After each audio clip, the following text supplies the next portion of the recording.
Hi, this is Scott Dudley, and welcome to Funnel Fella Radio, episode number 10. And today we're going to be taking a look at 5 ways to increase mobile conversions.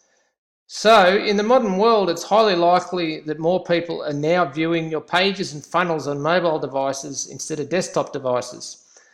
But still, you'll find that there's many marketers are guilty of neglecting mobile and mainly focusing on desktop. So, with all the funnels that I've built, the mobile optimization part of it is always the last part of it, because you don't want to be continually fiddling around with adjusting mobile if you're still going to be making changes to the desktop view. So once the desktop view looks great, and then the last step is to do the mobile view. But unless you've actually got a checklist and unless you're on the ball, it's very easy to forget about the mobile optimization and to not even bother looking at it. And more often than not, you'll find that the mobile version of the page looks terrible. It might have looked beautiful on the desktop, but it will look terrible on the mobile because it's just a completely different layout. So if you're using a page builder such as ClickFunnels, it's pretty easy to optimize how your pages will look on mobile. But the big question is, how can you find out what you need to do to improve conversions on mobile? So to look into this in a bit more detail, today I'm going to cover an excellent case study from Hotjar that runs through 5 tools that we use to increase mobile conversion rate by 63% for a landing page. So we'll just open it up. So this is on the Hotjar blog. There's a few articles on here, but the one that I want is this one here, increasing mobile conversion rate by 63%. So this was a case study for a UK-based digital agency that was called Epiphany, which is a pretty cool name for a company. And their goal was improving the website for their client called Time for Sleep, who sold beds and bedroom furniture, and they were getting over 200,000 sessions a month, and a large majority of those were using mobile phones. So the team used heat maps in combination with other tools, things such as Google Analytics, recordings and polls, to get a good look at how people were actually interacting with the website. And the findings helped them formulate a specific diagnosis, and they came to the conclusion that the existing category pages were not helping people find what they needed, and therefore a completely new page structure was required. So it's showing a heat map there of 2 different pages, and you can see that in the red, there's a lot more red on, well, if you're watching the video, you can see the version on the left has a lot more red going further down the page, whereas the one on the right, you can see that it turns blue pretty quickly, which means that hardly anybody is scrolling down there. So the one on the right needed to be improved dramatically. And then they go into more detail here. The heat map on the left shows what the mobile category page used to look like, and see the gradual change in colour. It means people tended to scroll really deep down the page. But in this particular case, this wasn't a good thing. They didn't want people scrolling down the page too far. Not because they enjoyed the content, but because they could not find what they were looking for. So usually you'd find that the further that a visitor scrolls down the page, the better. But in this particular case, it was actually hurting them. So the heat map confirmed the data from other sources was telling them that they needed to reorganize the page with a new filtering system at the top, where it was a lot easier just to type in what you're looking for and use the filters. So then you look at the heat map on the right. Now far fewer people are scrolling to the bottom because they're finding what they needed very quickly. So that's the actual goal of the page. So that's where it's very important to keep in mind what the actual goal of the page is, and then set your goals accordingly, because not every page has the same goal. All right, so if we look at the full blog post. So they're saying here that mobile conversions are notoriously lower than desktop ones. And if you've hit a plateau and are struggling to increase conversion rate, don't give up. So that's a good point. So in summary, how do they actually manage that 63% increase in conversion? They've said that by tossing so-called best practices aside and obsessing over what their users are actually doing and thinking. So let's just have a look at what they learned. All right, so since 70% of their traffic comes from mobile devices, that's huge, 70% on mobile, only 30% on desktop. They had an urgent issue which Epiphany were going to help them with. So they ended up using a blend of tools such as heat maps, website feedback, and session recordings, along with Google Analytics. And then they ran a lot of A/B testing to see whether those changes actually boosted conversions. So as we've just sort of discovered, they refuse to blindly follow best practices.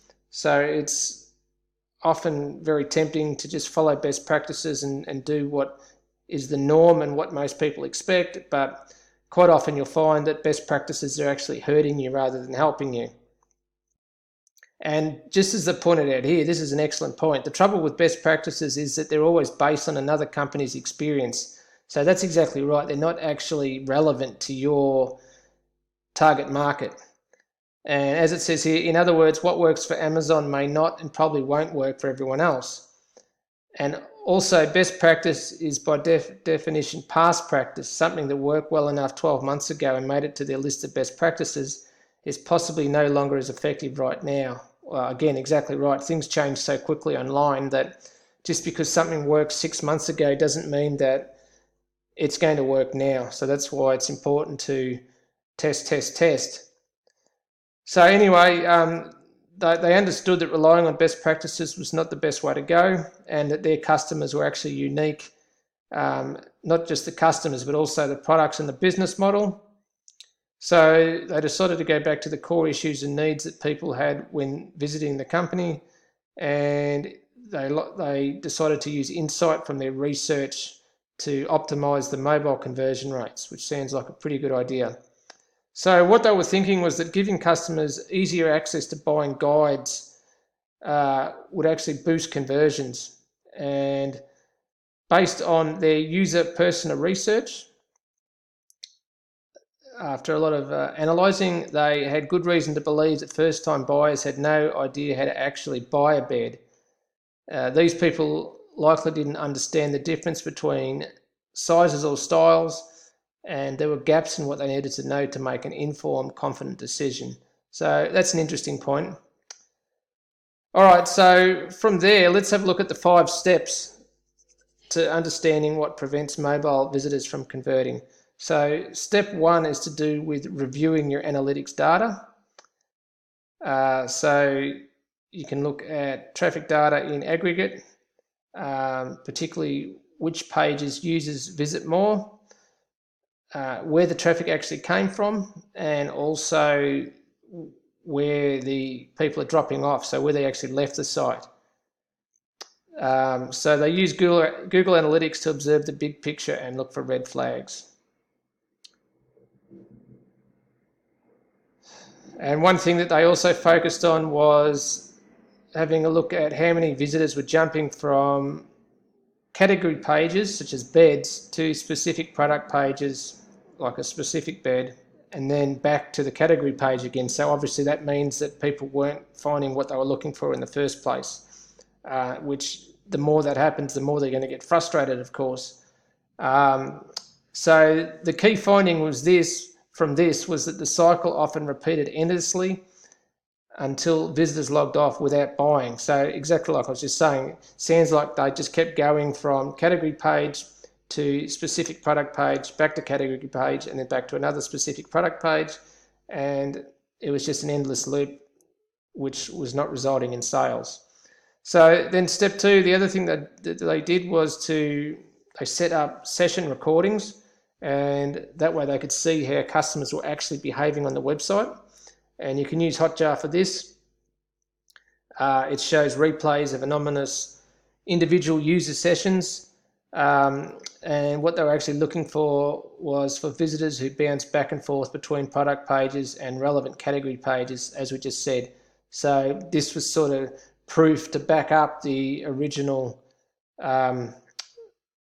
hypothesis that they made from the data in Google Analytics. And it says here, the more she watched, the more she encountered people who kept aimlessly wandering from page to page without making a decision. So this is where those session recordings are really, really crucial. It's important to take the time to understand what's actually going on in the head or in the mind of a user. So then step 3 was to study heat maps to check on-page interaction. So you can also use heat maps in Hotjar, and they're going to show the hotspots where visitors are clicking in aggregate. It says here, the hotter the spot, the more clicks a button receives. So obviously the red is the hot and the blue is the cold. And it also shows how far they scroll down the page. And in this case, it was used to see which fields mobile users paid attention to and how far down the pages they scrolled. So that's a good way to check the on-page interaction. And in the end, the heat maps confirmed what they'd started to suspect, that the links to the buyer guides, which answer common product questions, weren't getting much use. So then on to step 4 was to use on-page surveys or polls to gather user feedback. So this is where you're actually setting up polls and surveys on the site. And they were collecting user feedback to ask visitors about their experiences. Some examples of questions were, is there anything preventing you from purchasing at this point? So there's something that anybody could put on an order page, for example. Is there anything preventing you from purchasing at this point? Is our pricing clear? Is there anything on this page that doesn't work the way you expected it to? If you could change anything about this page, what would it be? So this is all valuable feedback, and this is from your target market. So this is really useful information that you can use to base sensible decisions on if you can see continuous patterns in the data where people are mentioning the same things over and over again. And then finally, the last thing, there's a poll that's just popped up there if you're watching the video, but let me just get rid of that. The last thing was to conduct user testing. So with the in-person user testing, researchers observe visitors as they visit a website and ask relevant questions throughout the process. So they conducted a few user tests, but in this case, they didn't find them particularly helpful because the people they interviewed had plenty to share about what they thought about the products and the page layout, but not a lot of insight about their actual bed buying behaviour. So in this case, that wasn't particularly useful.